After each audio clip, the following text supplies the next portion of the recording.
Hello there. Study finds high concentrations of plastics in the placentas of infants born prematurely. I have talked in the past about microplastics and nanoplastics and how they are harmful to our health and becoming a bigger problem as time goes on.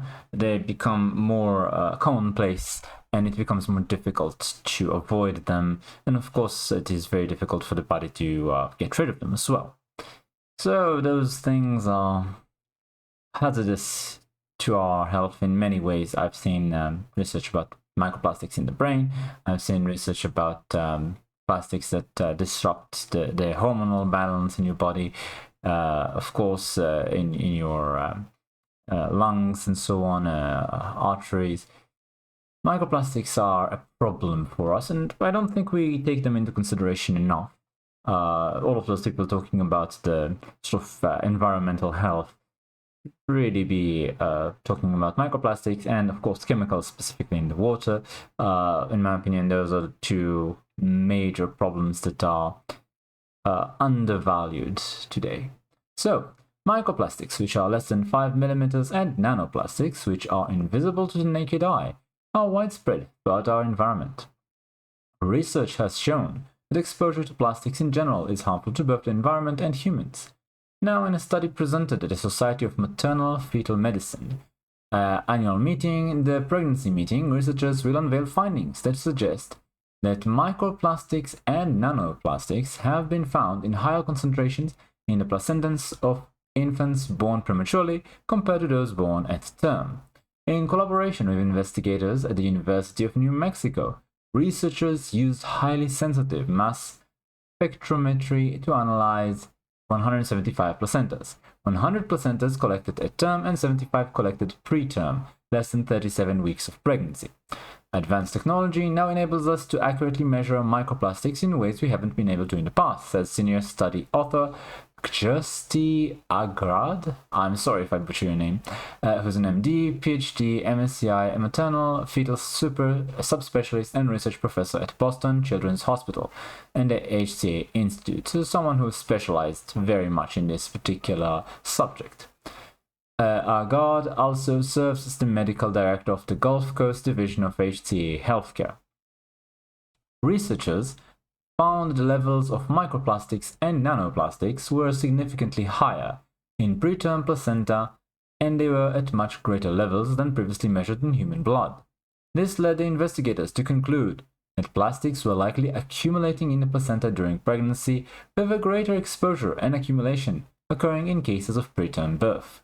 Quote, a finding of higher placental concentration among preterm births was surprising, because it was counterintuitive to what you might expect if it was merely a byproduct of the length of time of the pregnancy, says the study's lead author Enrico R. Barroso, PhD and assistant professor in the Department of Obstetrics and Gynecology at Baylor College of Medicine and Texas Children's Hospital in Houston.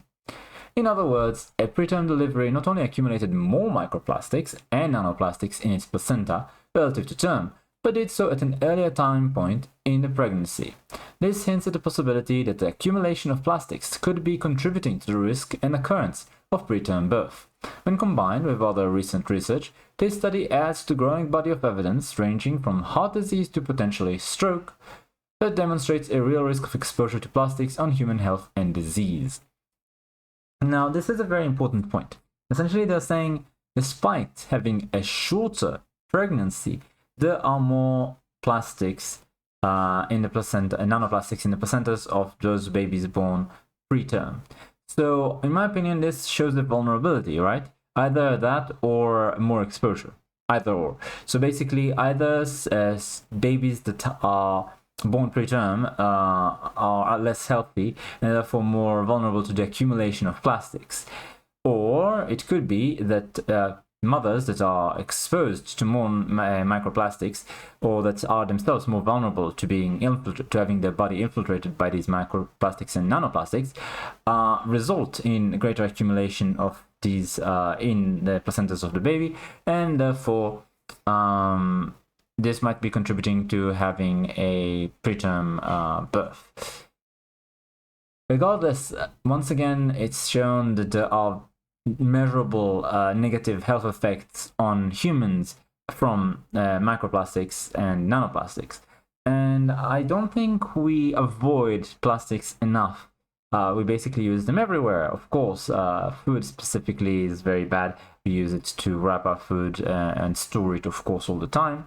There's also the fact that it's in some fabric from clothes and such, which, as far as I understand, is one of the major causes of it accumulating for us. Basically, if you have it, whether it's bedding and stuff, the clothes that you wear, of course, pieces of it can essentially be shed and become part of the dust and such in your house that you then can inhale, or otherwise it can get into your body. Essentially, we should be trying to avoid using plastics as much as possible. I know that plastics are very convenient. If you look fabrics that don't use plastics at all, well, they have some negatives, less comfortable or more expensive or whatever it is. Despite those facts, I would say that the health problems that we accumulate over a lifetime are very meaningful, and they seem to be exacerbated with every passing generation. I think we will be forced at some point to abandon the use of plastics to a great extent, because, well, we will not have too much of a choice about it if we want our species to not degenerate in many ways. We are seeing in the last decade a very great decrease in fertility rates, even in intelligence, IQ rates and such, and of course overall health. And this is a contributing factor, obviously. RFK Jr. was talking specifically about food, which is also a contributing factor, about the amount of medicine that we inject into our bodies and whether or not it is entirely safe or has some side effects. And there's research on supporting him on that as well. But I think that this is no less important a subject. Whether it will be dealt with by the Trump administration through regulation to try, or at least recommendations, because of course you have the Department of Health and such giving nutrition recommendations. If people receive recommendations from the government, and of course if research is funded and supported by the government on the dangers of microplastics, we could see a change regardless of regulation forcing it, which is my preferred method of operating, because honestly I am against the government mandating anything.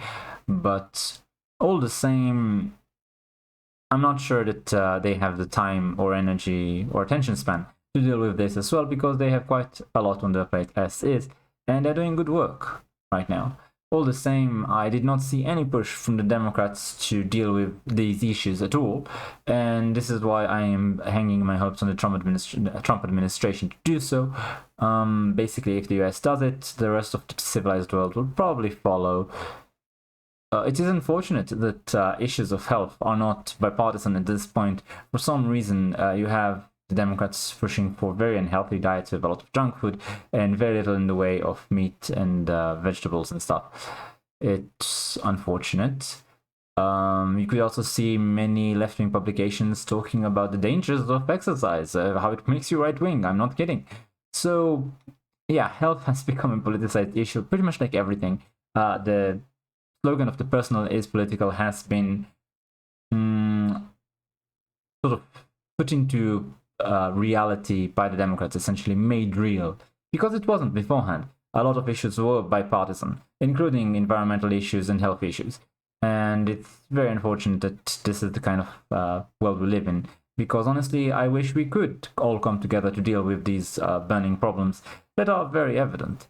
All the same, it's better to have one side than none discuss these things. And before RFK Jr. Specifically sort of brought this to the attention of Trump, we didn't really have any mainstream attention put into this, which is sad. You see quite a bit of it online through social media, but it's never been mainstream. And I think this is one of those subjects that do benefit from being mainstream, like a lot of others. I was at first quite happy to have my hobbies go mainstream, and now I'm very sad about it. So not everything should be mainstream, but issues of societal importance like health, I think definitely need to be. Thanks for watching, like, comment, subscribe, and I'll see you next time.